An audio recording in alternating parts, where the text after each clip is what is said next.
Saudara-saudari, marilah kita mendengarkan renungan dengan judul Hakikat Yesus yang Tersembunyi,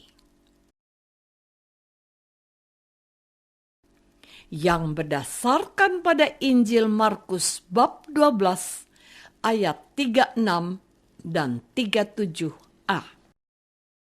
Daud sendiri oleh pimpinan Roh Kudus berkata, Tuhan telah berfirman kepada Tuanku, duduklah di sebelah kananku, sampai musuh-musuhmu kutaruh di bawah kakimu.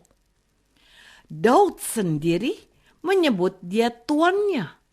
Bagaimana mungkin ia anaknya pula? Dalam nama Bapa dan Putra dan Roh Kudus. Amin. Saudara-saudari terkasih dalam nama Tuhan Yesus Kristus.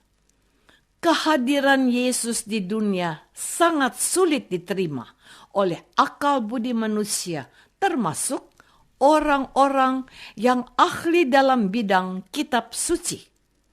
Kita mulai dengan kisah penampakan malaikat Gabriel kepada Maria dan mengatakan bahwa Maria akan mengandung. Maria yang saat itu masih muda tidak tahu dan tidak mengerti bagaimana mungkin dia bisa mengandung tanpa kehadiran seorang suami dalam hidupnya.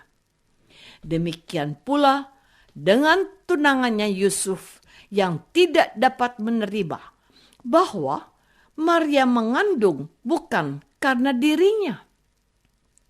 Ketidaktahuan dan ketidakmengertian Maria dan Yusuf terus berlanjut ketika Yesus lahir.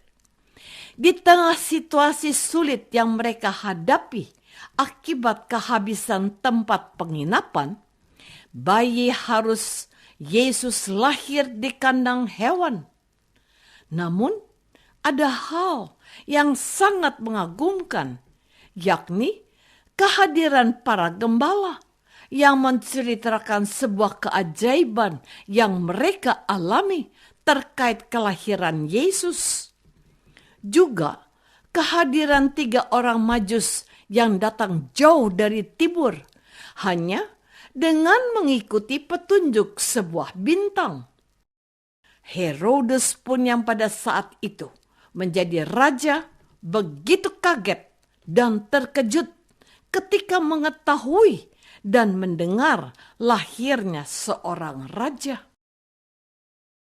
Saudara-saudari terkasih, ketidaktahuan dan ketidakmengertian yang dialami Maria dan Yusuf berlanjut ketika Yesus dipersembahkan ke bait Allah. Di bait Allah ada orang saleh, yakni Simeon, yang bertahun-tahun menantikan Yesus. Simeon memberkati mereka dan berkata kepada Maria, sesungguhnya anak ini ditentukan untuk menjatuhkan atau membangkitkan banyak orang di Israel dan menjadi suatu tanda yang menimbulkan perbantahan, dan suatu pedang akan menembus jiwamu sendiri agar jadi nyata pikiran hati banyak. Ada lagi kejadian di mana Maria dan Yusuf bingung ketika Yesus hilang.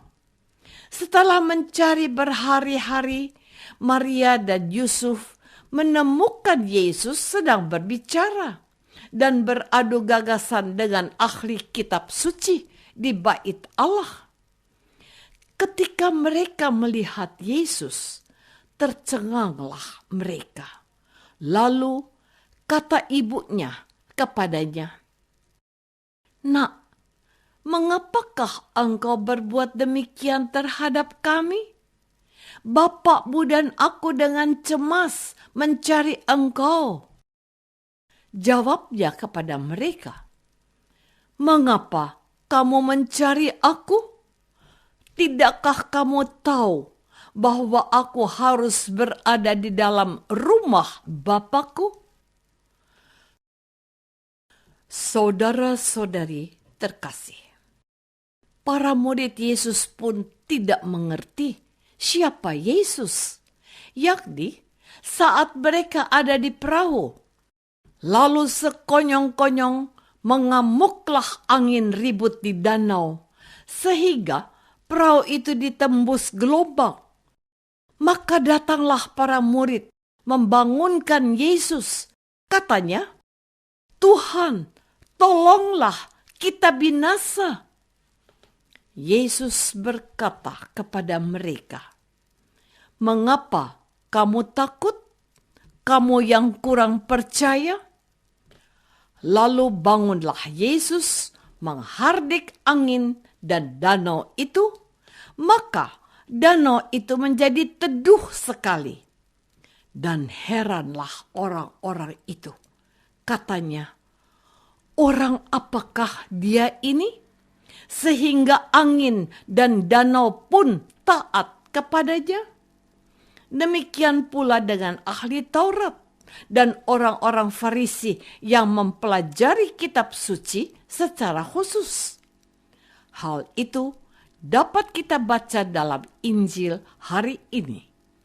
Dikisahkan bahwa pada suatu kali ketika Yesus mengajar di Bait Allah, Yesus berkata, "Bagaimana ahli-ahli Taurat dapat mengatakan bahwa Mesias adalah anak Daud? Daud sendiri oleh pimpinan Roh Kudus berkata, 'Tuhan telah berfirman kepada Tuanku, duduklah di sebelah kananku, sampai musuh-musuhmu kutaruh di bawah kakimu.'" Daud sendiri menyebut dia tuannya. Bagaimana mungkin ia anaknya pula? Orang banyak yang besar jumlahnya mendengarkan dia dengan penuh minat.